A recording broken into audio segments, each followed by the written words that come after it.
आज के इस क्लास में। एक सेकेंड लीजिएगा जी। हरे कृष्णा। तो हम आज का क्लास स्टार्ट करते हैं। हमारा क्या चर्चा चल रहा था लास्ट क्लास में? हमने क्या डिस्कशन किया था? भोग को लेके। भोग हम कैसे ऑफर करते हैं भगवान को, प्रसाद कैसे ग्रहण करते हैं। तो इसमें किसी भी भक्त का कोई क्वेरी या कोई कंफ्यूजन हो तो कृपया करके आप पूछे, नहीं तो हम आगे बढ़ेंगे। तो बहुत ही महत्वपूर्ण टॉपिक था। भगवान बोलते सेवन मुखे ही जीवा दो, कि सबसे पहला हमारा जो सेवा प्रारंभ होता है भगवान के प्रति, वो कहाँ से होता है? जीवा। ठीक है। बोलते अतः श्री कृष्ण नामादि न भवेद ग्राम्यम इंद्रिया। अभी हमारा जो मौजूदा इंद्रियां वास्तविक अभी जो हमारे प्रेजेंट अवस्था में जो भी इंद्रियां हैं, इससे हम भगवान का नाम, रूप, लीला, गुण इत्यादि कुछ भी किसी का भी हम सेवन नहीं कर सकते हैं। ठीक है। सॉरी, किसी का भी हम इसको हम फील नहीं कर सकते, अनुभूति नहीं कर सकते हैं। लेकिन भगवान की जो क्या बोलते हैं, भगवान के सेवा में जब हम अपनी इंद्रियों को लगाते हैं, खास करके जीवा को किस प्रकार से किस प्रकार से हम सेवा में लगाते हैं? एक नाम जप करके, दूसरा प्रसाद पाके। ठीक है। तो वहां से हमारी जितनी भी क्या बोलते हैं, जितना भी हमारे अंदर गंदगी होता है, कॉन्टेमिनेशन होता है, सब साफ होते चले जाता है। और क्या होता है? स्वयं एवं स्फूर्ति अदा, और हमारे अंदर स्फूर्ति का क्या बोलते हैं, क्रिएशन। ठीक है, होता है। तो अगर किसी को प्रश्न इस विषय पे नहीं है तो हम आज के अगले टॉपिक पे आगे बढ़ेंगे। ठीक है। प्रभु जी, ये कौन सी पेज से पढ़ा रहे हैं दूसरा श्लोक में? नहीं, ये हम उपदेशामृत पढ़ रहे हैं। Okay okay, Upadeshamrita. ठीक है, जो नेक्टर ऑफ इंस्ट्रक्शन जिसको बोलते हैं। तो हम इसको स्टार्ट करते हैं। दूसरा श्लोक। ठीक है। हमने पहला श्लोक पढ़ा था किस प्रकार से 6 प्रकार के वेग को हम कंट्रोल कर सकते हैं। क्या 6 प्रकार के वेग है? वाचो वेगम, मनसा क्रोध वेगम, ठीक है, जीवा वेगम, उदर उपस्थान वेगम, एतान वेगम यो विषयता धीरा सर्वम अपिमम पृथ्वी स शिष्य। कि जो व्यक्ति अपने इन 6 प्रकार के वेग को काबू कर पाता है, तो केवल इन 6 वेगों को काबू करने से वो समस्त पृथ्वी को अपना शिष्य बनाने के लिए काबिल हो जाता है। और बहुत महत्वपूर्ण तरीका से हमने यहाँ पर जो समझा था, एक चीज आप इसको हमेशा ध्यान रखिएगा। जब भी हम किसी भी वेग को, ठीक है, वेग यानी कि जो भी हमारा फोर्स होता है ना, चाहे वो जीवा का वेग हो, चाहे वो क्या बोलते हैं हमारा क्रोध का वेग हो, चाहे हमारा मन का वेग हो, ठीक है, हम इसको कभी भी आर्टिफिशियली हम कंट्रोल नहीं कर सकते हैं। ये सबसे महत्वपूर्ण लेसन हमें लेना है इस श्लोक से। तो हम कैसे इनको कंट्रोल कर सकते हैं? जिस मात्रा में, जैसे जैसे हम भक्ति में आगे बढ़ते हैं और आगे बढ़ते हुए हम प्रयास करते हैं कि इन वेगों को हम कंट्रोल कर सके, तभी ये मुमकिन हो पाता है। अन्यथा ये हमारे लिए कभी भी मुमकिन नहीं है। जैसे कि मैं इसी पे थोड़ा उदाहरण देके बोलता हूं। हमने यहाँ पर एक जगह चर्चा किया था वाचो वेगम। ठीक है।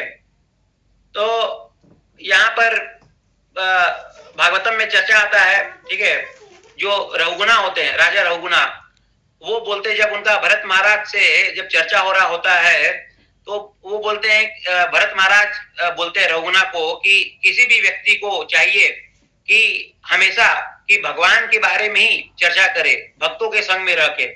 अब आप बोल सकते हैं कि ये कैसे प्रैक्टिकल है, हमें और भी चीजों के बारे में बात करना होता है।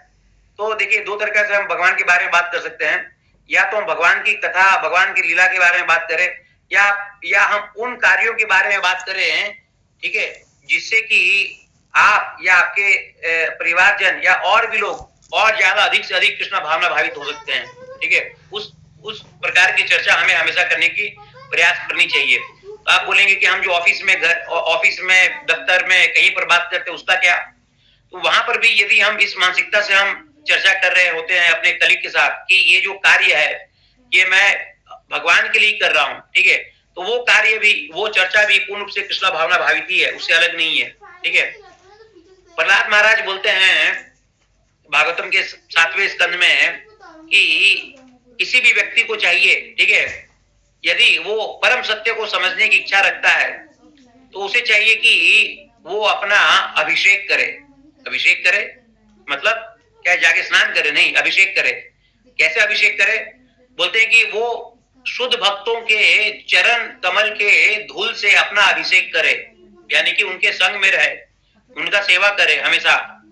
तो ये फॉर्मूला बताते प्रहलाद महाराज, यदि किसी व्यक्ति को यदि भगवान को समझना है, ठीक है, परम सत्य को जानना है, अब सवाल उठता है कि शुद्ध भक्त भगवान का कौन होता है, ठीक है। तो इसके लिए बताते हैं कि शुद्ध भक्त, भागवतम इसके लिए ये बताता है कि शुद्ध भक्त वही होता है जो सदैव नित्य भगवान के बारे में चर्चा करते रहता है। यदि आपको कभी अपना इसका मूल्यांकन करना है कि आप भक्ति में कितना आगे बढ़े हैं, तो हमेशा ये जरूर से देखिएगा कि आप दिन में कितना समय भगवान के विषय में चर्चा करते हैं, ठीक है। जितना समय आप भगवान के विषय में चर्चा करते हैं, उतना आप समझिए कि आप भक्ति में आगे बढ़ रहे हैं। बोलते कि जो भगवान का भक्त होता है ना, कभी भी पॉलिटिक्स और इकोनॉमिक्स और सोशियोलॉजी और जो भी ग्रह वार्ता होता है, इस सब में ज्यादा रुचि नहीं लेता, उसमें कभी नहीं पड़ता है। भागवतम में शुद्ध भक्त का डेफिनेशन ये नहीं बोला गया कि शुद्ध भक्त मतलब सन्यासी, या शुद्ध भक्त मतलब वामप्रस्थ, ठीक है, या शुद्ध भक्त मतलब गृहस्थ। कोई भी शुद्ध भक्त हो सकता है, जरूरी नहीं कि शुद्ध भक्त बनने के लिए आपको सन्यासी बनना है या कुछ भी मतलब वामप्रस्थ बनना है, इतना ऊंचा आपको आश्रम ज्वाइन करना है।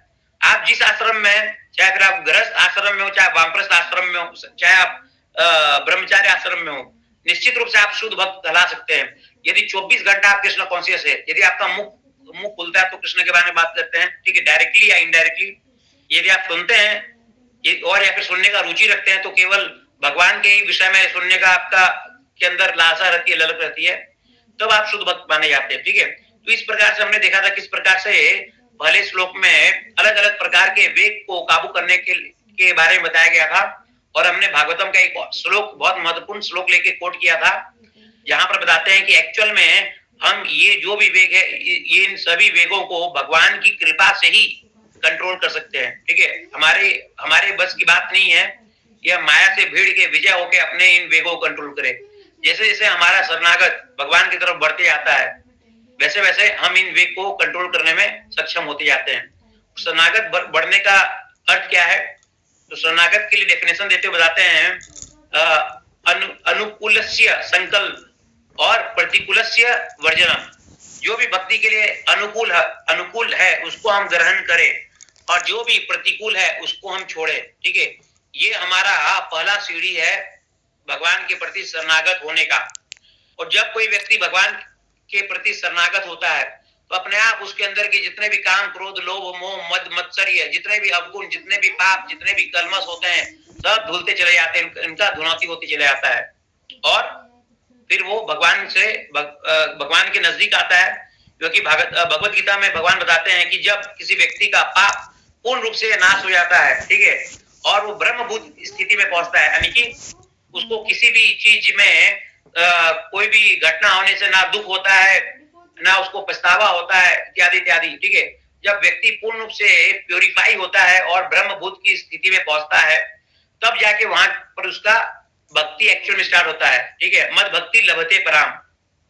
तो अब हमें ये समझना है कि और थोड़ा विस्तार में कि वो कौन कौन से अनुकूल चीज है और कौन कौन से प्रतिकूल चीज है जिसको हमें अपनाना है या जिसको हमें छोड़ना, ताकि हमारा चित्त पूर्ण रूप से साफ हो, जिससे हम भगवान को समर्पण कर पाए, ठीक है, जिससे हम कृष्ण भावना भावित में और आगे हम बढ़ पाए। तो अगला 2 श्लोक विशेषतः उनके बारे में बात करता है।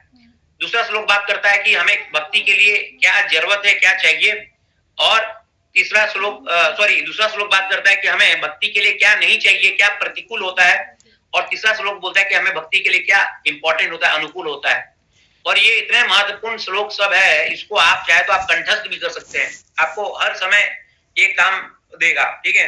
ये एक बैरोमीटर है जिससे आप तय कर सकते हैं कि आपका ये अभी आप जो एक्शन कर रहे हैं, ठीक है, आप जो भी एक्टिविटी कर रहे हैं, ये आपके लिए, आपकी कृष्ण भावना भावित, आपकी प्रैक्टिस के लिए, साधना के लिए कितना अच्छा है, कितना बुरा है। तो अब हम पहले इस पे आते हैं कि हमें क्या नहीं करना चाहिए, ठीक है। देखिए, क्या करना चाहिए, क्या नहीं करना चाहिए, ये जब भी हम बात करते हैं नियम कानून का, एक चीज का हमें हमेशा ध्यान रखना चाहिए कि श्रीपाद ध्रुव गोस्वामी भक्ति रसामृत सिंधु में बताते हैं कि भक्ति के कई सारे यम नियम है, ठीक है। किसी भी आध्यात्मिक प्रोसेस के काफी सारे यम नियम होते, मतलब क्या होना चाहिए, क्या नहीं होना चाहिए, ठीक है। उसी प्रकार से भक्ति के भी यम नियम है कि भक्ति में क्या करना चाहिए, क्या नहीं करना चाहिए। लेकिन विशेषता हमें यह जानना चाहिए, समझना चाहिए कि इन सब यम नियम का एक ही सार है। ठीक है, क्या कोई बताएगा सारे नियम कानून का परम लक्ष्य, परम सार क्या है, सबसे बड़ा नियम क्या है? कोई वक्त बताएंगे? हरे कृष्ण प्रभु जी, हरे प्रभु कृष्ण जी प्रभु जी, हमेशा भगवान का स्मरण। जी बताएं कृपया करके। जी माता जी, ठीक है माता जी। जी कृपया करके बताएं, अनम्यूट करके।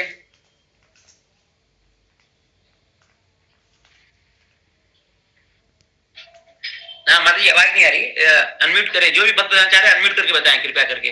भक्ति के हरे कृष्णा प्रभु जी, मैं बताऊं? जी जी बताएं।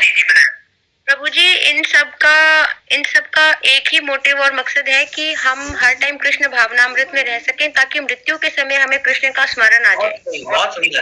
तो सततम अनम्यूट कीजिए माता जी को। हाँ, सततम समर्तव्य विष्णु, कि हमेशा सारे नियम कानून का, ठीक है, निचोड़ यही है, एक ही दिशा में हमें ले जाता है, वहीं पर ले जाके छोड़ता है। यदि हम ठीक से प्रैक्टिस करें, क्या कि हमेशा हम भगवान को स्मरण कर पाए। ठीक है, बोलते कृष्ण भावना भावित, कृष्ण भावना भावित। ठीक है, इसका मतलब क्या होता है, अर्थ क्या होता है कि कृष्ण हमारे भावना में आके, ठीक है, हमारे मन में आके हमेशा बैठे रहे। देखिए हम बात करते हैं ना कि हमारी इतने सारे इंद्रियां हैं, जिसमें प्रमुख है मन। ठीक है, फिर हम बोलते हैं मन क्या है, हमारा शत्रु भी है मित्र भी है। और मन क्या होता है, भौतिक इंद्रियां है। ठीक है, मन बुद्धि अहंकार। लेकिन ये हम अच्छी तरह से भली भांति जान ले कि ये हमारा जो मन है, जो हमें इतने करोड़ों जन्म से यहाँ पर रखा हुआ है ना, यही मन हमें एक्चुअल में कार्य करता है भगवान से वापस मिलाने के लिए। मन कोई बुरा चीज नहीं है, ये मन के द्वारा ही हमारा जो प्रेम का रिश्ता बनता है भगवान के साथ। ठीक है, मन का क्या कार्य है? Thinking, feeling and willing. ठीक है, जो हम सोचते हैं या जो महसूस करते हैं या हम जो इच्छा करते हैं, ये सब मन का कार्य है। तो भगवान से यदि हमें प्रेम करना है, तो ये हमें जो हम सोचते हैं कि नहीं हमें भगवान के साथ संबंध बनाना है, या हम जो इसको फील करते हैं या हम जो इच्छा करते हैं, ये कहां से करेंगे? मन के द्वारा ना। लेकिन वर्तमान अवस्था में हमारा मन क्या होता है, इस भौतिक ये 3 गुणों से क्या बोलते हैं कि कलमश में आ जाता है ये। लेकिन जैसे हम भगवान का नाम लेते हैं, तो ये जो मन का मार्जन होता है, चित्त का मार्जन होता है, और उससे क्या होता है, हमारा जो मन है ये आध्यात्मिक बन जाता है। तो जैसे कि आप सुनते होंगे, हमने पहले भी चर्चा किया था, जब व्यक्ति मृत्यु को प्राप्त करता है, ठीक है, तो उसका जो भौतिक शरीर है ना, जो पंच तत्व से बना होता है। कौन से पंच तत्व? अग्नि, जल, आकाश, वायु और पृथ्वी। बोलते हैं कि ये शरीर छूट जाता है, लेकिन हमारा सूक्ष्म शरीर वो रहता है हमारे साथ। आत्मा का बात नहीं कर रहा हूं, सूक्ष्म शरीर जो आत्मा के ऊपर का लेयर है। और जो हम अगला शरीर प्राप्त करते हैं, तो वो सूक्ष्म शरीर, मन बुद्धि अहंकार वहां पर साथ में प्रवेश कर जाता है। लाखों करोड़ जन्म लेते इस भौतिक जगत में, उन लाखों करोड़ जन्म में मन हमारे साथ चलते रहता है। लेकिन जब कोई व्यक्ति भक्ति करके, ठीक है, उस परम धाम को जाने के लिए क्वालिफाई हो जाता है, तब उसका ये सूक्ष्म शरीर भी यहीं पर छूट जाता है। मतलब इसका मन बुद्धि अहंकार यहाँ पर छूट जाता है। लेकिन हमें ये जानना है, ये हमारा जो भौतिक मन बुद्धि अहंकार है यहाँ पर छूटता है, लेकिन हमारा एक आध्यात्मिक मन बुद्धि अहंकार भी है। ठीक है, जो हम जब भगवत धाम रहते तब हमारे साथ रहता है। आप बोलेंगे प्रभु जी अहंकार भी रहता है, अहंकार कैसे रह सकता है हमारे वहां पर? नहीं, बोलते हैं कि 2 प्रकार का अहंकार होता है। एक हो गया जो सही अहंकार। अहंकार मतलब क्या कि हमारा अस्तित्व क्या है। तो ये अहंकार, हमारा अस्तित्व क्या है, हम कृष्ण के नित्य दास है, ये हमारा अस्तित्व बोध। तो ये अस्तित्व बोध, इससे हम अहंकार बोलते हैं। जो सही अहंकार है, ये तो परम आवश्यक है। ठीक है, नहीं तो आप परम उस आध्यात्मिक जगत में जाके आपको अपना स्वरूप बोध कैसे रहेगा कि आप है कौन? ठीक है, तो अहंकार के द्वारा पता रहता है कि मैं भगवान का नित्य दास हूं, मुझे इनका सेवा करना है उस आध्यात्मिक जगत में भी। और बुद्धि और मन, ये मन और बुद्धि भी उस भौतिक आध्यात्मिक जगत में जाके हमारे साथ रहते हैं, लेकिन वो आध्यात्मिक मन और बुद्धि रहते हैं, ये भौतिक मन बुद्धि नहीं रहते हैं। और उस आध्यात्मिक मन और बुद्धि से, ठीक है, हम भगवान के साथ प्रेम करते हैं, उनके साथ आदान प्रदान होता है हमारा। वो बोलते हैं कि ये हमारा जितने भी यम नियम है, नियम कानून है, सबका परम लक्ष्य गंतव्य यही है कि हम भगवान से क्या करें, प्रेम करें। ठीक है, भगवान का हमेशा स्मरण करें, भगवान का हमेशा स्मरण कर पाए हम। और जैसा माता जी ने बताया, जब व्यक्ति पूरा जीवन भर ये नियम पालन करने का प्रयास करता है, तब जाके उसके लिए संभव होता है कि वो अपने अंतिम क्षण में भी, अंतिम समय में भी भगवान का स्मरण कर पाए। तभी होगा ना, क्या होगा, अंत काल च मामे स्मरण मुक्त्वा कलेवरम, कि अंत काल में जो मेरा स्मरण करता है वो मेरे भाव को प्राप्त करता है। बोलते ना भगवान, यम वापि स्मरण भावम त्याजति अंत कलेवरम। ठीक है, तम तमेवति कौन्ते सदा तद भाव भाविता, कि अंत समय में जो जैसा भाव रखता है, जो जैसा स्मरण करता है, उसको वैसा शरीर प्राप्त होता है। तो ये हमारे लिए परम आवश्यक है। अब हमने सुनने को तो सुन लिया कि हमें अपना मन, ये लक्ष्य, सब लक्ष्य का क्राउन ज्वेल शिरोमणि यही है कि हम भगवान में मन लगाएं। तो क्यों बाकी इतने सारे नियम कानून बताते हैं, ठीक है, 4 नियम पालन कर रहे हैं, सब हम क्यों करें, इसकी क्या आवश्यकता है। ठीक है, तो बोलते हैं कि देखिए, एक बच्चा होता है ना, मान लीजिए बच्चा से अपेक्षा है कि वो चले। ठीक है, हमारे बच्चा से, कोई बच्चा से अपेक्षा होता है कि वो अपना ठीक ठाक चल ले। तो उसके अंदर अब बताइए, ये चलने की कला जन्म से होती है कि उसको बाद में ये प्राप्त होती है, चलने की कला जन्म लेने के बाद उसको प्राप्त कराया जाता है। कोई बताए, कोई भक्त? बच्चे के अंदर जमीन में चलने की कला, क्षमता पहले से उसके अंदर होती है कि हम उसके अंदर बाद में ये क्षमता लाते हैं? कोई भक्त बताएगा? बहुत आसान साधारण सवाल है।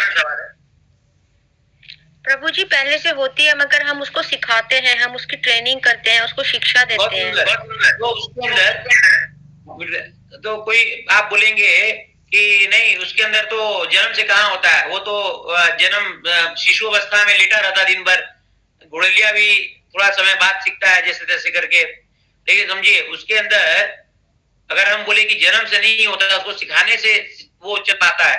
तो आप बच्चे को उड़ाने का भी अभ्यास करें, तो अगर उसको अगर ट्रेनिंग से वो सीख पाता है, तब तो हम उसको उड़ने का ट्रेनिंग दें तो उड़ भी सकेगा। ठीक है, तो और भी बहुत चीज का ट्रेनिंग देने से वो कुछ कर पाएगा। लेकिन वो वहीं से भी कुछ कर पाता है जो क्वालिटी उसके अंदर इनहेरेंट होती है, मतलब जन्म से ही उसके अंदर वो आती है। फिर बाद में उसको थोड़ा प्रशिक्षण दिया जाता है तो सीख लेता है। ठीक है, तो कहने का ये प्रयास है कि ये जो क्वालिटी होती है, क्या बोलते हैं चैतन्य महाप्रभु, नित्य सिद्ध कृष्ण प्रेम साध्या का गुना है, श्रवण आदि शुद्ध चित्ते कराया होता है। फिर कृष्ण प्रेम हमारे हृदय में एक्चुअल में ऐसा नहीं है कि हमें इसको पैदा करना है। ठीक है, कि हम अभी मौजूदा अवस्था में कृष्ण प्रेम हमारे अंदर है ही नहीं और हमें ये उत्पन्न करना नहीं। कृष्ण प्रेम हमारे अंदर उसी मात्रा में, जिस मात्रा में कृष्ण प्रेम एक भगवान के परम शुद्ध भक्त के अंदर है। लेकिन अंतर क्या है, उनके अंदर ये पूरा मैनिफेस्ट हो चुका है, हमारे यानी कि प्राकट्य हो चुका है शुद्ध प्रेम का। हमारे अंदर ये छिपा पड़ा है, ढका पड़ा है लेयर से, बहुत मोटा परत। मोटा परत क्या है, हमारे जितने भी पुराने कर्म है, जितने भी हमारी क्या बोलते हैं, हमने जो भी आज तक किया है, ठीक है, जो भी हमारे अंदर कलमश है, इससे वो छुपा पड़ा है। तो क्या बोलते हैं, श्रवण आदि शुद्ध चित्ते कराया होता है। श्रवण करने से, श्रवण आदि करने से यानी इत्यादि नविदा भक्ति करने से ये वापस से निकल के आएगा। तो ऐसा नहीं है कि कृष्ण प्रेम हमारे अंदर नहीं है, तो ऐसा नहीं है कि भगवान को सततम स्मरण करने की क्षमता हमारे अंदर नहीं है, हमारे अंदर। लेकिन जिस प्रकार से उस बच्चे को चलना या साइकिलिंग करना या स्विमिंग करना, वो कला होते हुए भी हमें इससे थोड़ा स्मरण कराया जाता है। ठीक है, जैसे बोलते हैं ना कि बहुत बार गर्मी में जो हैंड पंप होता है या जो बोरिंग होता है ना, उसमें पानी नहीं आता है, तो क्या किया जाता है उसके लिए, उसके अंदर थोड़ा सा पानी और डाला जाता है। जब हम उसके अंदर थोड़ा सा पानी डालते हैं, ठीक है, तो क्या होता है, वो थोड़ा सा पानी केवल लेने के बाद हजारों लाखों लीटर पानी वहां से प्रोड्यूस करता है। उसी प्रकार से एक्चुअल में देखा जाए तो ये जो नियम कानून है ना भक्ति के, ठीक है, कौन से नियम, जैसे कि मान लीजिए श्रवण, ये हमारा 4 नियम पालन करना, ठीक है, किसी कोई भी क्या बोलते हैं, नशा नहीं करना या कोई नॉन वेज नहीं खाना इत्यादि इत्यादि। तो बोलते हैं कि एक्चुअल में ये सब की जरूरत नहीं है।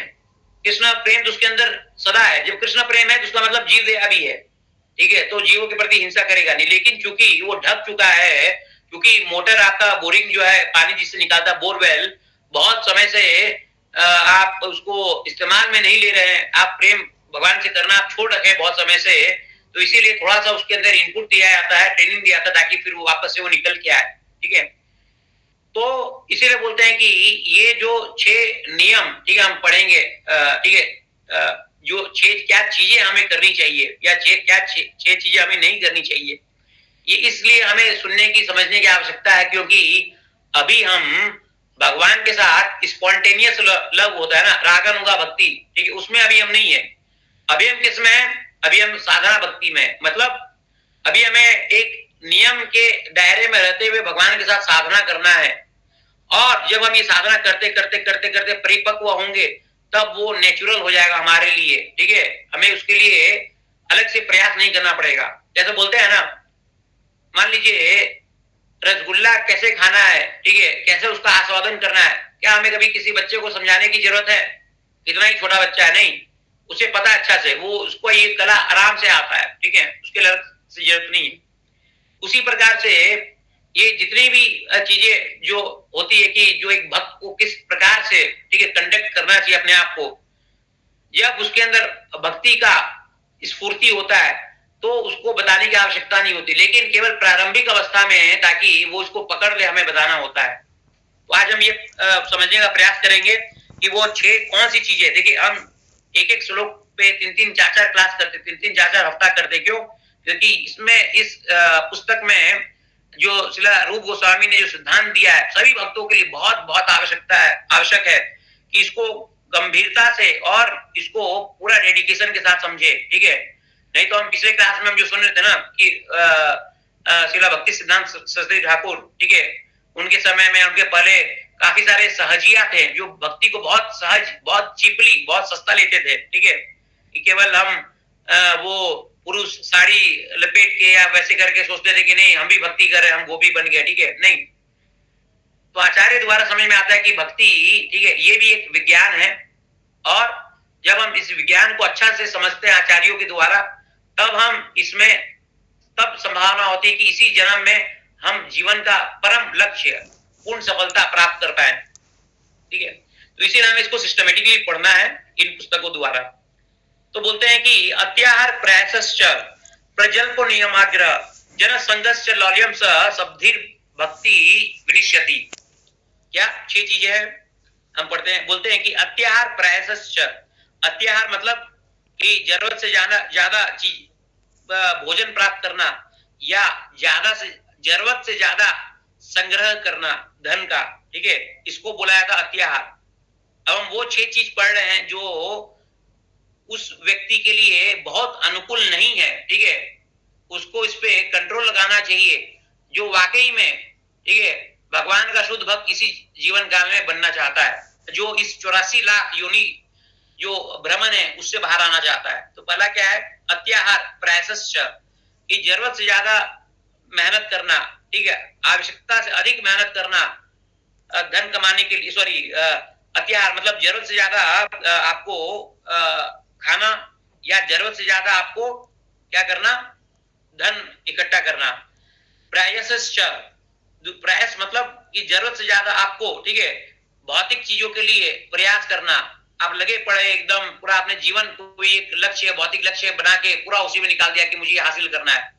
लक्ष्य भी क्षणभंगुर, आपका शरीर भी क्षणभंगुर, दोनों आपका लक्ष्य और आप दोनों का ही जब प्रारंभ हुआ था ना, तभी उसका एक्सपायरी डेट लिख दिया गया था। लेकिन दुर्भाग्यवश हम इस प्रकार से कभी कभी प्रयास करते हैं कि ये नित्य रहने वाला है और हम भी नित्य रहने वाले हैं। ठीक है, और फिर क्या बोलते हैं? प्रजल्पो, बोलते प्रजल्प मतलब कि कोई भी, ठीक है, भौतिक विषय वस्तु के बारे में दिन भर गप करना, प्रजल्प करते रहना, ग्राम वार्ता करते रहना।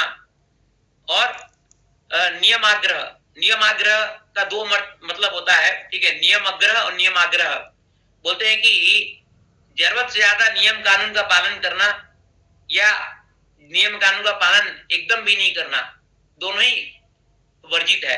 फिर जनसंगस च लौल्यम च, जनसंगस मतलब कि भौतिकवादी व्यक्तियों का संग लेना या उनके संग में रहना, और च लौल्यम च, लौल्यम मतलब कि किसी भी भौतिक, ठीक है, अचीवमेंट के लिए, मतलब हम बहुत प्रकार के भौतिक हमारी समृद्धि होती है, ठीक है, चाहे आपको भौतिक रूप से बहुत प्रतिष्ठा मिले, सम्मान मिले, इत्यादि इत्यादि, कोई भी चीज, उसके लिए बहुत ज्यादा, ठीक है, ललायित रहना। ये 6 चीजें हैं जो कि बताया गया है कि ये भक्ति के लिए बहुत ज्यादा अनुकूल नहीं है बल्कि प्रतिकूल है। अब हम इसको एक एक करके समझेंगे, लेकिन एक एक करके समझते हैं इसके पहले हम थोड़ी इसकी भूमिका समझेंगे श्रील प्रभुपाद के द्वारा दी गई उनके तात्पर्य में, ठीक है। प्रभुपाद बोलते हैं कि मानव जीवन होता है किसके लिए? सिंपल लिविंग हाई थिंकिंग, ठीक है। सिंपल लिविंग हाई थिंकिंग का अर्थ क्या है? कोई बताएगा? या किस परिप्रेक्ष्य में बोला जाता है सिंपल लिविंग हाई थिंकिंग? प्रभु जी मैं बताऊं? जी माता जी। प्रभु जी, हमारे पास चाहे जितना मर्जी धन या वैभव हो, मगर हम एक बार में, अगर हम संसारिक लोगों की बात करें तो केवल 3 समय का भोजन ही कर सकते हैं, ब्रेकफास्ट, लंच और डिनर। हम एक बार में एक ही बेड पे सो सकते हैं, चाहे हमारे पास बहुत सारे, चाहे सोने चांदी हीरे मोती जड़े बेड भी क्यों ना हो। तो बहुत अधिक संचय क्यों करना, क्योंकि ये तो सभी सांसारिक मनुष्य भी जानते हैं कि सब कुछ यही रह जाना है और सब कुछ यही छूट जाना है। तो अपना समय और एनर्जी और एफर्ट उन चीजों को संचय करने में क्यों वेस्ट करना जो हमारे साथ जाना ही नहीं है। तो हमारा जितना साधारण जीवन होगा, हमारे पास उतनी हमारी क्लैरिटी ऑफ माइंड उतनी होगी। और अगर हमें थोड़ी बहुत भक्ति हमारे अंदर जागृत हुई है पिछले भक्ति जनित पुण्य कर्मों के जागृत होने की वजह से, तो हम सॉर्टेड, हमारी लाइफ जो है सॉर्टेड रहेगी। सिंपल लिविंग होगी तो हमारे पास टाइम होगा तो हम भक्ति भी कर पाएंगे और हम कुछ वो अर्जित कर पाएंगे जो हमारे भौतिक शरीर के समाप्त हो जाने के बाद हमारे साथ जाएगा। Thank you. कहते हैं कि 4 युग होता है, ठीक है, सतयुग, उसके बाद त्रेता युग, फिर द्वापर युग और कलयुग। तो देखिए इन 4 युग में जब प्रकृति के 3 गुण अलग अलग रूप से प्रभाव डालती है, ठीक है, किसी युग में सतयुग का ज्यादा प्रभाव रहता है, किसी में रजोगुण का, किसी युग में सतोगुण का ज्यादा प्रभाव रहता है, किसी में रजोगुण का, किसी में इसका तमोगुण का। ये भगवान भगवत गीता में बताते हैं कि भगवान की इच्छा से ही किसी युग में कोई गुण ज्यादा प्रभावशाली होता है, किसी युग में कोई और गुण ज्यादा प्रभावशाली होता है, ठीक है। अभी देखिए जो भौतिक प्रकृति होती है किस प्रकार से ये कार्य करती है कि अलग अलग युग में, ठीक है, सफलता का पैमाना जो होता है ना, उसको अलग अलग प्रकार से प्रस्तुत करती है। इस कलयुग में, ठीक है, सफलता का जो पैमाना है, जो हम बोलते हैं आहार निद्रा भय मैथुन, इसमें परम रूप से सेंटर्ड कर दिया जाता है कलयुग में, ठीक है। बोलते हैं कि मान लीजिए जैसे कि वेदांत सूत्र में बताया जाता है कि व्यक्ति, कोई भी जीवात्मा, ठीक है, तभी उसको हम मानव बोल सकते हैं जब उसके अंदर कम से कम इतना प्रश्न निकल के आता है, क्या, अथा तो ब्रह्म जिज्ञासा। जब वो जिज्ञासा करने स्टार्ट करता है ना कि मैं यहाँ पर क्यों हूं, मैं क्या कर रहा हूं, क्या उद्देश्य है, ठीक है, जिसको हम बेयर मिनिमम बोलते हैं, कम से कम न्यूनतम स्तर, जिससे कि वो पशु ना कहला के इंसान कहलाए, कम से कम इसमें इतनी बौद्धिक क्षमता हो कि इतना समझ पाए कि मैं, ठीक है, मेरी आयु केवल ये 60, 70, 80 साल नहीं है, इससे बहुत ज्यादा है, इसके बाद ही मैं रहूंगा, इसके पहले भी रहूंगा, तो मेरा उद्देश्य क्या है जीवन का। तो जब व्यक्ति इतना कम से कम समझ पाया तब हम उसे इंसान बोल सकते हैं, मानव बोल सकते हैं, नहीं तो वो मानव कहलाने के लायक भी नहीं है। क्या है? द्विपैर पशु है।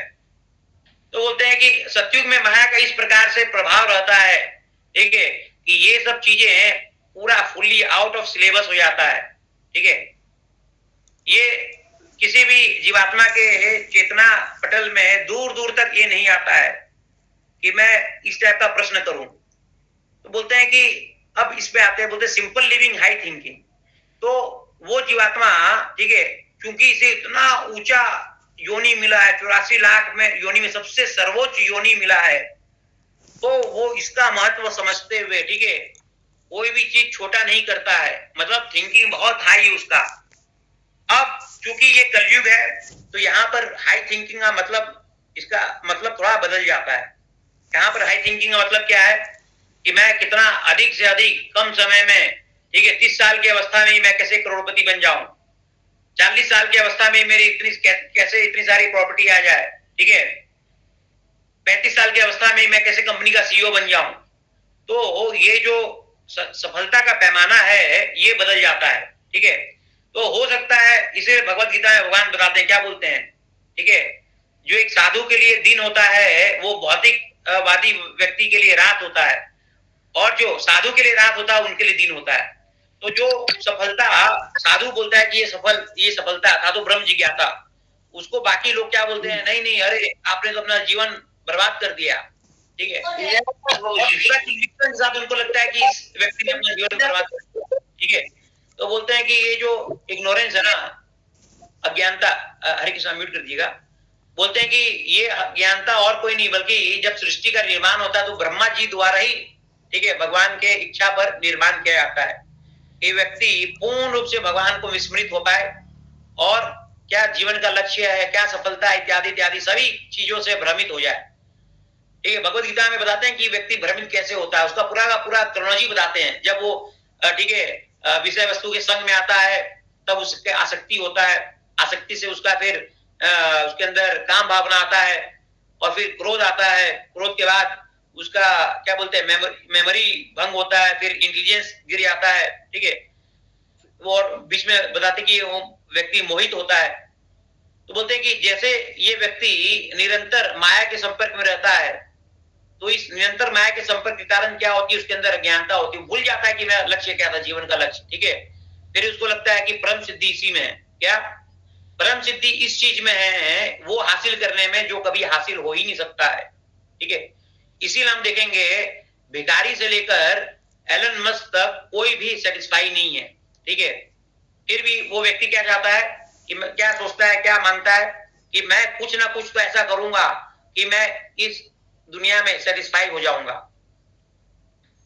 बताते हैं कि कभी कभी ये प्रश्न उठ के आता है कि कोई व्यक्ति मान लीजिए आपसे पूछे, जैसे मान लीजिए आपसे एक प्रश्न पूछा जाता है कि आप कोई भी व्यक्ति भौतिक जगत से निकल के आध्यात्मिक जगत क्यों जाना चाहता है, ठीक है। मान लीजिए प्रश्न मैं आपसे पूछता हूं तो आप क्या इसका उत्तर देंगे। हम बात करते हैं कि हमें आध्यात्मिक जगत जाना है, भौतिक जगत में ये वो है। तो अगर मैं आपसे एक प्रमुख कारण पूछूं किसी वक्त से, तो कृपया करके आप बताने का प्रयत्न करें।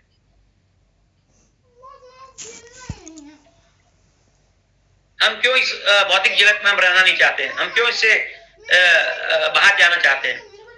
ये हो सकता है ना कि यहाँ पर भी तो बहुत सुख सुविधा है काफी प्रकार के, यहाँ पर क्या तकलीफ है, फिर हमें क्यों जाना है। तो उसके कई कारण है, हम एक एक करके बात करते हैं, ठीक है। आप इसको ध्यान से सुनिएगा, तब हमारे अंदर बहुत गलत फहमी होता है बहुत बार, और हम ये कभी निश्चय भी नहीं कर पाते हैं, ठीक है। इच्छा तो छोड़िए, ये निश्चय भी नहीं रहती कि हमें आध्यात्मिक जगत जाना है। अभी मैं यहाँ पर मौजूद भक्तों से पूछूं कितने भक्त है जो कि आध्यात्मिक जगत जाना चाहते हैं, ठीक है, इसके बाद और वापस इस भौतिक जगत में नहीं आना चाहते, और ये आपका जीवन का परम लक्ष्य है, इसके लिए आप कुछ भी करने को आप मतलब तैयार हो सकते हैं। तो कितने भक्त बोलेंगे इसमें। प्रभु जी मैं। अच्छा और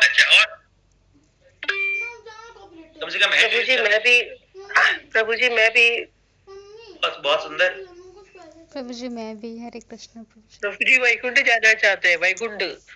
देखिए हाँ वैकुंठ, हाँ आध्यात्मिक जगत है माता जी, वही वैकुंठ ही है। तो हम अपना इच्छा प्रकट करने में हमें संकोच होता है, ठीक है, कोई बात नहीं।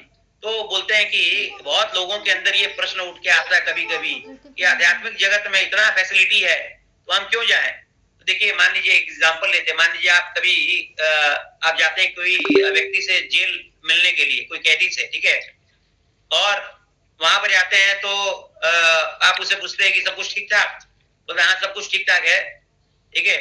यहाँ पर बस एक दिक्कत है क्या कि रात को मच्छर बहुत आता है, तो मच्छर का इंतजाम किया जाता है, ऑल आउट वगैरह दिया जाता है। फिर बोलते अब ठीक है, बोलते अब ठीक है, लेकिन जो पलंग है ना, ये पलंग थोड़ा बढ़िया नहीं है, मतलब ये जो अभी सॉरी पलंग तो है नहीं, अभी जमीन में सोना पड़ता है तो ठंड लग जाती है मुझे, एक पलंग का व्यवस्था हो, थोड़ा कंबल वंबल भी हो जाए, पलंग कंबल भी गया जाता है। तो अब ठीक है सब कुछ, बोलता है और तो सब चीज ठीक है, ये खाने में ये लोग खाली एक क्या बोलते हैं, थोड़ा सा चावल दे देते हैं, पानी जैसा दाल दे देते हैं, बोलते खाओ। तो बोलते हैं कि चलो इसका भी कुछ करते हैं। तो क्या करते हैं वहां पर इंतजाम, दाल चावल चपाती सब्जी, ठीक है, सब कुछ उसके लिए इंतजाम कर दिया जाता। और केवल इतना ही नहीं, बोलते हैं कि चलो हफ्ता में एक दिन संडे को तुम्हें बढ़िया एकदम पुलाव पनीर और पूरी इत्यादि इत्यादि सब चीज दिया जाएगा। अब बताइए वो व्यक्ति, अभी किसी से प्रश्न पूछा जाए कि अगर आपको मिलेगा अगर ये सब चीज, तो आप जेल जाना चाहेंगे क्या? तो राधे श्याम प्रभु जी बता रहे हैं कि वो एक बार कभी किसी ग्रुप में पूछे थे कि आपके साथ ये अगर ये आप जेल में आपको ये मिलेगा तो आप कभी बाहर आना चाहेंगे? बोलता नहीं नहीं, मैं अपनी वाइफ को ही बोलूंगा कि तुम भी कुछ चोरी वोरी करो और तुम भी जेल में आ जाओ, यही पर हम रहेंगे, ठीक है, कोई बात नहीं। तो बोलते हैं कि वो व्यक्ति को पूरा सुविधा दिया गया। अब वो व्यक्ति बोलता है कि नहीं मैं तो बाहर नहीं आऊंगा। तो कुछ इस प्रकार का ये भौतिक जगत भी है, ठीक है, अभी हमें कुछ सुविधा मिला हुआ है, लेकिन मान लीजिए कल वो जेल का एडमिनिस्ट्रेशन चेंज होता है, जेलर चेंज होता है और तुरंत ये नियम बना देता है कि नहीं कोई भी कैदी को बाहर से खाना नहीं मिलेगा, या सॉरी कोई भी कैदी को, ठीक है, जो जेल का जो मैनुअल है उसी के हिसाब से खाना मिलेगा, अलग से कुछ भी खाना नहीं मिलेगा। और जैसे उसको रहना सहना सब कैदी के लिए वैसे इसका भी होगा। तो आपका क्या होगा? ये कभी भी हो सकता है ना। इसके लिए प्रकृति को कोई आपको नोटिस देने भेजने का जरूरत है क्या कि आग से आपका जो इतना सुख सुविधा है, करोड़ों की संपत्ति है, ठीक है, लाखों की संपत्ति है, जो जीवन बेगर कोई बीमारी का चल रहा है, ठीक है, कल से वो नहीं होगा। कोई जरूरत नहीं प्रकृति को आपको नोटिस देने का। कभी भी ये विद इमीडिएट इफेक्ट हो सकता है और आप कभी भी इन चीजों को जो आपके पास इतनी सुख सुविधा है ना, आप इसको उठा सकते हैं।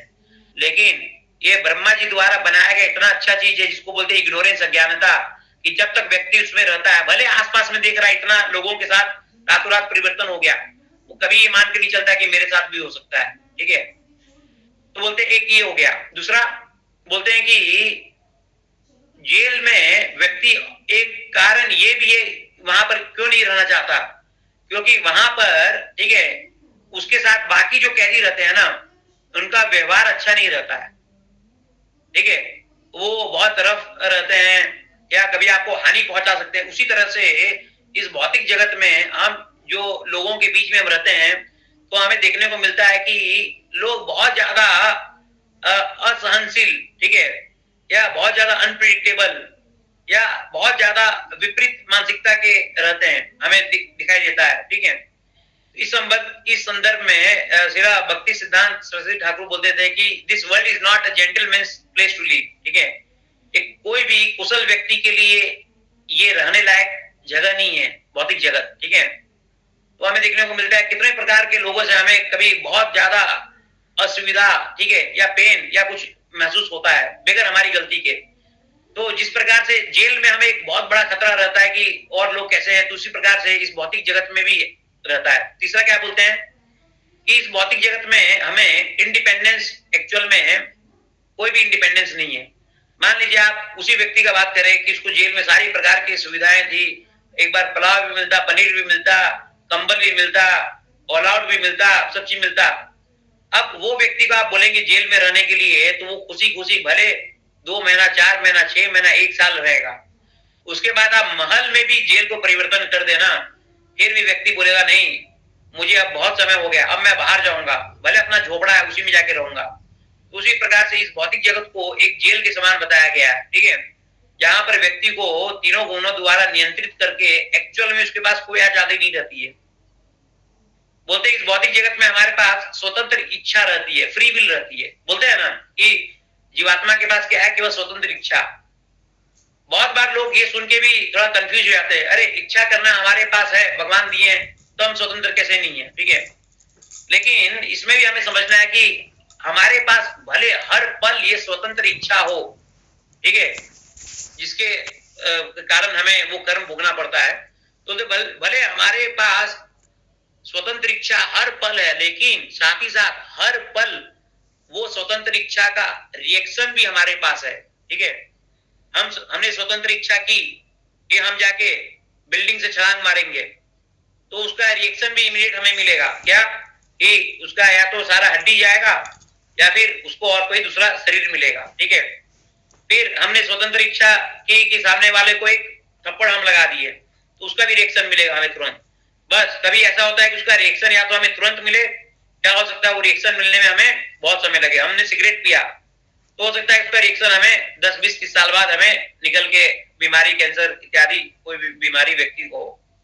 तो बोलते हैं कि इस भौतिक जगत में, ठीक है, जैसे मान लीजिए आपको ऑफिस में छूट दिया गया कि अरे आप ही इसके पूरा करता धरता, आप ही एमडी है, लेकिन आप जाके पानी भी आप अपने लिए भर के लाते हैं तो उसमें भी आपको कोई ना कोई रिएक्शन होता है। आपके पास एक बिल भेज दिया जाता, ठीक है, आप थोड़ा सा कॉफी भी लाते अपने लिए तो उसके लिए आपका कुछ होता, अब थोड़ा सा डिसीजन लेते उसके पीछे आपका कोई रिएक्शन हो जाता, तो आप क्या बोलेंगे, मैं स्वतंत्र नहीं हूं। उसी प्रकार से भले व्यक्ति यहाँ पर दिखे मैं स्वतंत्र हूं, लेकिन चाहे हम इस चेयर में बैठ के बात करें, चाहे बाहर चलता हुआ कोई व्यक्ति सोचे कि मैं स्वतंत्र हूं, मैं अपनी इच्छा से कर रहा हूं, तो अभी मान के चलिए हम अपनी इच्छा से केवल इच्छा कर सकते हैं बस, और जो भी कार्य होता है सब प्रकृति की तीनों गुणों द्वारा होता है। लेकिन जो व्यक्ति भगवान का भक्त होता है, एकत्व प्राप्त करता है भगवान के साथ, मतलब जो भगवान की सेवा में हमेशा तल्लीन रहता है, शुद्ध भक्त होता है, जो तीनों, वो शुद्ध भक्त केवल तीनों गुणों से मुक्त हो जाता है। बोलते कि उस अवस्था में जब व्यक्ति भगवान का शुद्ध भक्त बन जाता है तब एक्चुअल में भगवान और उसमें कोई अंतर नहीं रहता। ऐसा नहीं है कि वो भगवान में जाके विलीन हो जाता है, ठीक है। ये उस प्रकार से कि मान लीजिए कोई पेड़ है, ठीक है, हरा भरा पेड़ है, वो हरा भरा पेड़ में एक कोई हरा तोता अंदर चला गया तो हो सकता है दिखने में लगे कि अरे वो पेड़ में जाके समा गया, लेकिन फिर भी उसका आइडेंटिटी अलग है। तो शुद्ध भक्त बनने के बाद भी हम जब भगवान के धाम जाते हैं तो हमारा आइडेंटिटी, ठीक है, भगवान से अलग रहता है। इसको बोलते हैं अचिंत्य भेदा भेद, मतलब हम भगवान से अलग भी रहते हैं लेकिन भगवान के एकत्र भी हो जाते हैं, ठीक है, कोई अंतर नहीं रहता दोनों में। जैसे कि मान लीजिए कंपनी का एक बहुत वरिष्ठ अधिकारी, रिलायंस का एक बहुत वरिष्ठ अधिकारी, जिस प्रकार से रिलायंस ग्रो करता है वो भी ग्रो करता है, ठीक है, फिर बोलता है कि मेरी कंपनी का इतना प्रॉफिट हुआ, तो क्या कंपनी उसकी है? नहीं, उसके मालिक की है, लेकिन बोलेगा कि मेरी कंपनी का इतना प्रॉफिट हुआ, क्योंकि एक तरह से वो पूरा का पूरा ओनरशिप उसके अंदर आ जाता है, उस व्यक्ति के अंदर। उसी प्रकार से जो भगवान का शुद्ध भक्त होता है, जिस प्रकार से भगवान प्रकृति के तीन गुणों से मुक्त होते हैं, उससे बंधे नहीं रहते हैं, ठीक है, भगवान का शुद्ध भक्त भी मुक्त रहता है उससे हमेशा। तो जो रियल आजादी है तभी मिलती है जब हम भगवान के दास बनते हैं, ठीक है, और रियल बंधन तभी होता है जब हम भगवान से स्वतंत्र होने की इच्छा करते हैं। समझिए कि कितना बड़ा विरोधाभास है। रियल आजादी तब है जब हम भगवान के दास है। आप बोलेंगे दास है तो आजादी, हाँ, और रियल बंधन तीन गुण का तब है जब हम भगवान से आजाद होना चाहते हैं, ठीक है। बोलते हैं कि एक बहुत बड़ा मतलब आश्चर्यजनक चीज है जो समझ में नहीं आता है, क्या बोलते हैं कि बेगर कोई कारण का हमें माया पे अटूट विश्वास है। माया मतलब यही प्रकृति के तीन गुण, दुर्गा सती, बेगर कोई कारण, जो कारण नहीं है, क्या उस पर इतना विश्वास करें? आप पिटते रहते बार बार जन्म पर्यंत, एक जन्म के बाद दूसरा जन्म, उसके बाद तीसरा जन्म, बेगर कोई कारण के आप माया पे इतना भरोसा करते। बोले यहाँ पर कोई भक्त जो कि माया पे नहीं करता, हम सभी उस पर हमेशा रहते कि नहीं ये हमारा बुरा नहीं होगा, ये नहीं होगा, वो नहीं होगा। तो एक तरह से माया पे भरोसा है। वही दूसरे तरफ बेगर कोई कारण के हम भगवान पे, जो सुहितम सर्वभूता नाम, जो हमारे परम मित्र है, उन पे हम कभी विश्वास नहीं करते हैं, ठीक है। इसीलिए हम कृष्ण और माया के बीच में हमेशा माया चुनते हैं। आपने प्रभु जी कहाँ माया चुनते? अरे माया चुने तभी आप यहाँ पर आप बैठ के क्लास सुन रहे हैं, तभी हम इस भौतिक जगत पे है, ठीक है। अगर माया का चयन नहीं करेंगे, कृष्णा का चयन करेंगे, तब हम इस भौतिक जगत पे नहीं होते। भौतिक जगत पे मतलब हमने माया को चयन करके, ठीक है, दो ऑप्शन आया था, कृष्ण माया, हमने माया को चयन किया और हम यहाँ पर आके पहुंच गए। बोलते कोई कारण नहीं है माया पे भरोसा करने का, और कोई कारण नहीं है कृष्णा पे, कोई कारण नहीं है माया पे भरोसा करने का, और कोई कारण नहीं है कृष्णा पे भरोसा नहीं करने का। फिर भी ये विरोधाभास हमारा चलते रहता है इस प्रकार से। तो बोलते हैं कि जीवात्मा, ठीक है, इस भौतिक संसार में बार बार, ठीक है, जन्म लेते रहता है, अलग अलग शरीर में जाके लेते रहता है, और उसमें से कई जीवात्मा ऐसे होते हैं, ठीक है, जो किसी शुद्ध भक्त के संपर्क में आते हैं। शुद्ध भक्त के संपर्क में आने के कारण क्या बोलते हैं दैवीय प्रकृति के संरक्षण में आते हैं। भगवान बोलते हैं भगवत गीता में, बोलते जो मेरे शुद्ध भक्त होते हैं ना, कभी कभी वो इस भौतिक जगत में आते हैं, ठीक है, ऐसा नहीं कि वहां उनका पतन हो कि गिर के आ गए, जैसे शिला प्रभुपाद इत्यादि। तो आपने सुना था जैसे भक्ति सिद्धांत सरस्वती ठाकुर, ये भगवान के शुद्ध भक्त है, लेकिन ये भी भौतिक जगत में आते हैं, ठीक है, लेकिन ये हमारे जैसे भौतिक नहीं होते, इनका भौतिक शरीर नहीं होता है, इनका पूर्ण रूप से आध्यात्मिक शरीर होता है, ठीक है। और ये हमेशा भगवान के दैवीय प्रकृति के संरक्षण में रहते हैं, ठीक है। भगवान की, ठीक है, 3 प्रकृति है, 3 शक्ति है। आप मोटा मोटी तरह से आप जाने इसको, ये बहुत महत्वपूर्ण सिद्धांत है, ठीक है। ये हम बहुत खुशनसीब है कि ये सब सिद्धांत हमें सुनने को मिल रहा है, ठीक है, हमारे कानों में जारी है। इसी को बोलते राज विद्या राज गुह्यम, और इतनी सरलता से, ठीक है, हम लोग यहाँ पर बैठ के सुन लेते, समझ लेते हैं। क्या सिद्धांत? कि एक है भगवान जो है शक्तिमान, और उनसे आती है शक्ति कई प्रकार की, जिसमें से 3 प्रमुख शक्ति है। एक कौन? एक है जो भगवान की अंतरंगा शक्ति, यानी कि उनकी पर्सनल निजी शक्ति, जो श्रीमती राधा रानी द्वारा संचालित होती है, ठीक है, उसके अधिष्ठात्री देवी वही है। दूसरी होती है भगवान की बहिरंगा शक्ति, जो दुर्गा देवी द्वारा संचालित होती है। दुर्गा देवी श्रीमती राधा रानी की ही विपरीत प्रतिबिंब है, मतलब इन्वर्टेड रिफ्लेक्शन, ठीक है, इन्वर्टेड रिफ्लेक्शन। वो उनका वो राधा रानी की ही विस्तार है उस तरह से, लेकिन क्या इन्वर्टेड, विपरीत विस्तार है। और दुर्गा देवी द्वारा पूरा का पूरा भौतिक संसार कंट्रोल होता है, जो भी हम कंट्रोल होते हैं सब दुर्गा देवी द्वारा कंट्रोल होते हैं, क्योंकि हम उसका चयन करते हैं, ठीक है। हम भगवान की अंतरंगा शक्ति राधा रानी का चयन नहीं करते हुए हम भगवान की बहिरंगा शक्ति का चयन करते। क्यों? क्योंकि हमारे अंदर भोग करने की इच्छा होती है, राधा रानी का वो चयन करते हैं। अब आप समझिए, राधे राधे हम बोलते हैं, हम सोचते हैं कि हम राधा रानी का भक्त हो गए। राधा रानी का भक्त मतलब जो व्यक्ति अपना भौतिक इच्छा करने का इच्छा नहीं रखते हुए भगवान को केवल प्रसन्न करने की इच्छा करता है, ठीक है, उसका केवल एक ही उद्देश्य है, भगवान को प्रसन्न करना, मतलब भगवान की इंद्रियों को प्रसन्न करना। फिर वो भले चाहे किसी भी कीमत पे हो, वो चाहे किसी भी रूप में हो, वो केवल भगवान के इंद्रियों को प्रसन्न करने का करता है, अपने आप को प्रसन्न करने के लिए, ठीक है, एक निवाला भी नहीं खाता वो व्यक्ति, सब वो करता है। वो राधा रानी का शरण लेता है और बोलते हैं कि अब हम बोल रहे कि हम राधा रानी का शरण लेते हैं कि हम माया का शरण लेते हैं, तो इसका मतलब हमारे पास दोनों ऑप्शन है। तो हम भी भगवान की एक शक्ति है, हम बीच वाले शक्ति है। एक तरफ हो गई जो ऊपर में, जो है सबसे ऊपर में राधा रानी है, भगवान की जो शक्ति ऊपर अंतरंगा शक्ति, पर्सनल शक्ति है भगवान की, और भगवान की बहिरंगा शक्ति जो नीचे है वो है दुर्गा शक्ति, और हम ये दोनों के बीच में है, ठीक है। बीच वाले को क्या बोलते हैं? तटस्थता शक्ति। मतलब अगर समुद्र के तट पे आप जाते हैं तो आप एक तरफ आपको पूरा का पूरा समुद्र दिखता है, दूसरे तरफ आपको पूरा का पूरा भूमि दिखता है। ये भूमि और समुद्र के बीच का जो होता है, जो कि समुद्र से लगता है, उसको क्या बोलते हैं? तट। तो हम तटस्थता शक्ति है, मतलब एक तरफ हम समुद्र, कभी हम समुद्र का चयन करते हैं, कभी हम पृथ्वी का चयन करते हैं, कभी हम दुर्गा शक्ति का चयन करते हैं, कभी हम राधा रानी का चयन करते हैं। जब दुर्गा शक्ति का चयन करते हैं तो हम इस भौतिक जगत में डाल दिए जाते हैं। क्यों? क्योंकि हमें अपने इंद्रियों को तुष्ट करना है, तो इसका प्रावधान केवल यहीं पर ही है। तो जब हम ये चयन करते हैं हमें इंद्रियों को तुष्ट करना है, तब ऑटोमेटिक हमारे साथ ये होता है, ठीक है भैया आपको भोग करना करिए, लेकिन आप गलत उसके लिए करने के लिए गलत कार्य करेंगे तो उसका पाप लगेगा, अच्छा कार्य करेंगे तो आपको पुण्य होगा, और उसके प्रकार से आपको अगला शरीर मिलेगा। लेकिन अगला शरीर इस भौतिक जगत में मिलेगा, ठीक है। तो बार बार आप यहाँ पर आप भटकते रहेंगे, ऊपर नीचे इस भौतिक जगत में ही रहेंगे, ऊपर नीचे, आध्यात्मिक जगत नहीं।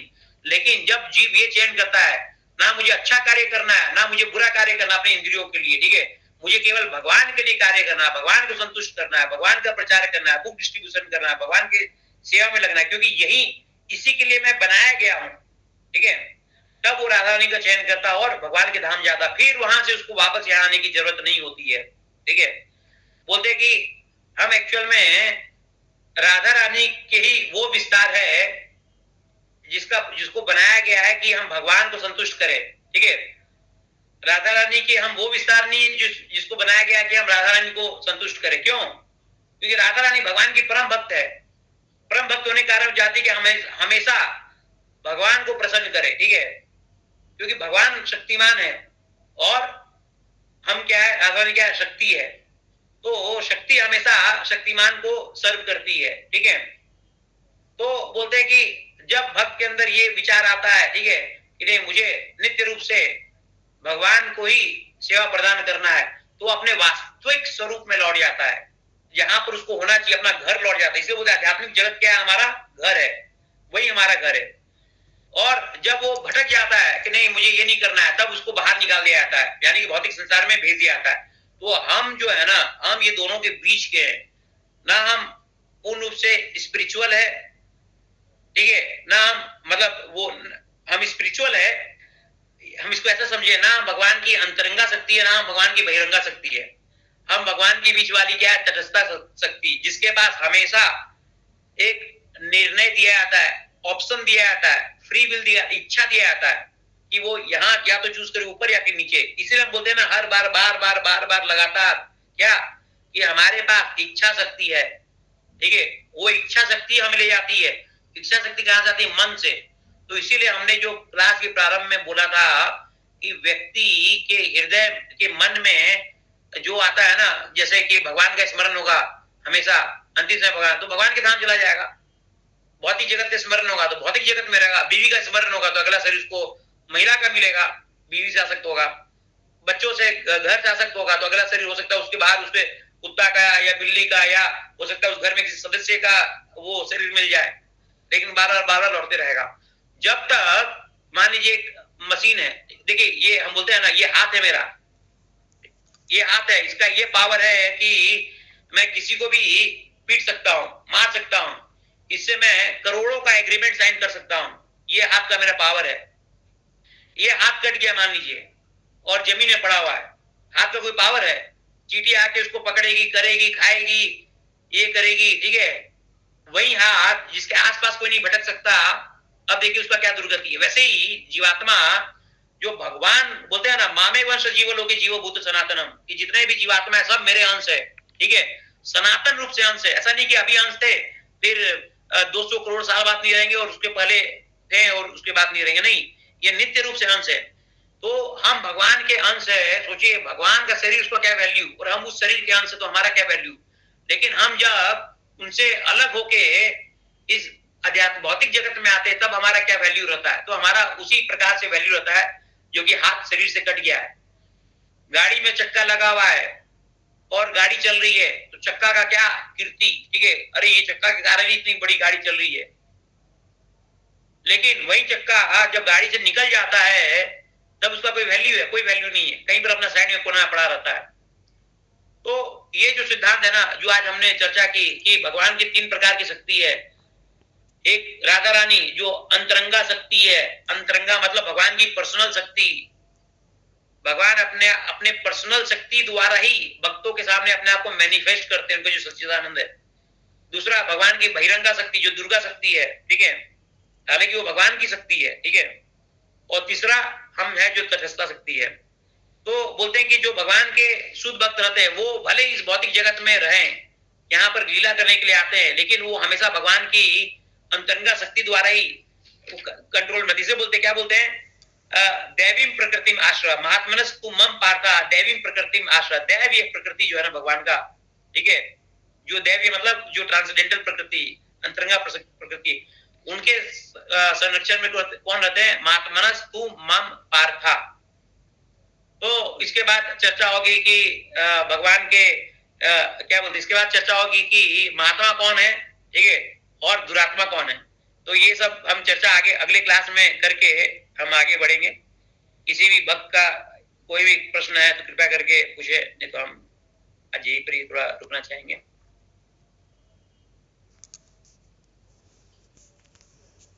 हरे कृष्णा। किसी भक्त का कोई भी टेक्निकल या सिंपल या कॉम्प्लिकेटेड प्रश्न है तो कृपया करके आप निसंकोच होकर पूछें।